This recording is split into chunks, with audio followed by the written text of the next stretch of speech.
of wrestling in Japan. Yeah. And I tell people all the time, he knows this. Like, for me, WWE was a goal. Yeah.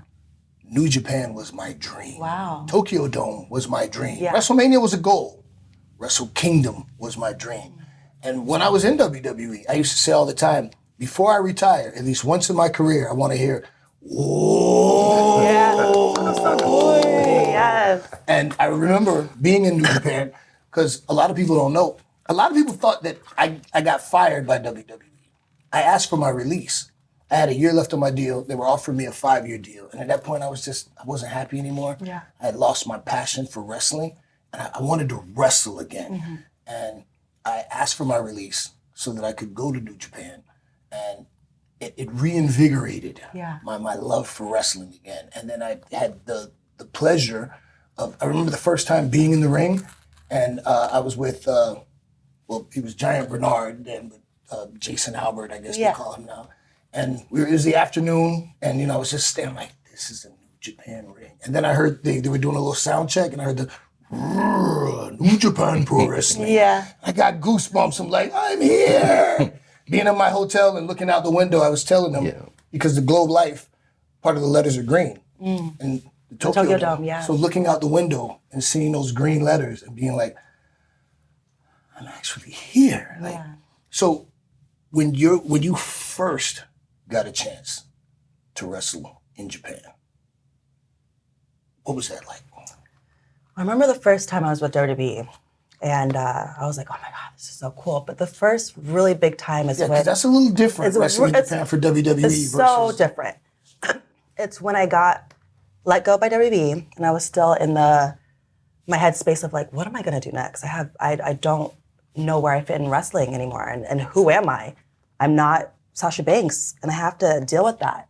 It's very hard to be somebody for 10 years, and legit, you don't hear your real name during those 10 years. You're playing this role as the WWE IP every single day. So when I got let go, I'm like, oh my gosh, I don't know who I am. Who am I? But I went back to the kid I'm like, your dream has always been Japan. You always wanted to wrestle in Japan. Let's go chase your dreams. Go chase those goals that you haven't got to achieve. So I remember being at my friend's wedding, Mojo, and I ran into T. I don't know his name in WWE right now. He's with the Bloodline. Tavia, what's his name? Just call him T. Yeah. Camacho, he was the name before. That's how I know him.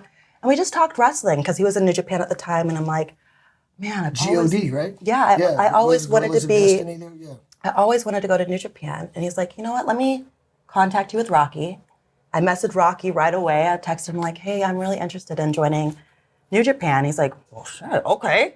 Yeah. Absolutely, let's just get it going. And just from that text message, just 2 months later, I signed a contract with New Japan, and I said, I'm gonna make my debut at the Tokyo Dome. I just did a promo. I walked out and interrupt KAIRI, and I was like, once that was over and I did that, I was like, I had the goosebumps in my stomach. I felt like I was gonna throw up. I achieved this goal, and I was like, next year, I wanna wrestle in the Tokyo Dome. Oof. And then the next year, I wrestled in the Tokyo Dome, but I got to wrestle for Stardom in New Japan, in Japan for about 2 months, and I stayed out there for a month. I got an apartment, tried my best to be in part of the culture and everything. But it was just, it's so different. It is. It's so different from American wrestling. A lot of adjustments to make, especially socially, to live everything. there. But even just having the match, you don't get the same reaction as an American fan do. It's more they're watching, they're appreciating every single move. It's not really storyline driven. It's like, how hard? Yes. Fighting. A real freaking fight. And I love that feeling of just the realness of professional wrestling. There's such an art to making people believe. How long were you there before your injury? So I was there for a month and a half, and I had lost the title to Miyu. And then I came back, and New Japan still wanted to do stuff with me. So they created the New Japan Strong Women's Championship so we can have a women's division here in the U.S. And that's not one of these, right? I lost that one. Oh. I lost that one a couple months ago. No, you didn't lose it. You relinquished it. I did. I didn't even get pinned. You relinquished it. Mina got pinned. I was in a three-way. You didn't lose. I didn't lose. You relinquished it. Exactly. And I thought that was so cool that they were going to make a women's division special here in the U.S. for New Japan. And New Japan, it's a male-dominated world too. They didn't have a women's division 2 years ago. Society. They started the women's division in 2022.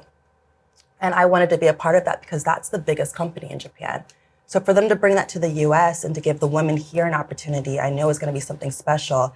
But I just always want to help women's wrestling. I want to make it grow. I want to make it global. And I want people that haven't been seen to be noticed because there's just too much talent out there to not be seen. And I think you've been pretty successful with it. I hope so. I feel like every woman that I get to be in the ring with, there's buzz on the internet or people are talking about them or they go on YouTube and watch their matches or follow them on Instagram or Twitter. And, you know, I just want women to have a chance to succeed. Yeah. Well, before Dwayne hits you with his next question, I just want to hit you with this. Okay. So talking about the difference with American wrestling and Japanese wrestling and just Japanese culture, the Japanese don't like to say no. So when you're calling a match, and tell me if you've had this, where you suggest something that the wrestler you're working with doesn't want to do. Yeah. And instead of saying, nah, I'm not cool with that, they go, maybe a different idea. Yeah. I think maybe. Or the face you get, that means no. But they're not going to say no, right? It's true. What you, but I also women the same way? They are, but they're. When I had a three-way with Hazuki and Azumi, and I gave a lot of suggestions, they're more like, "Oh, so good idea, Allah, oh, so cool." And then I got that too. Maybe this, maybe I don't understand or this. But for me too, I had to understand their language because. What is it? A brain buster is a suplex for them, or is it an arm drag? And I was getting confused. I'm like, do I take an arm drag or a suplex? And you're not dropping me on my head, right? Yeah.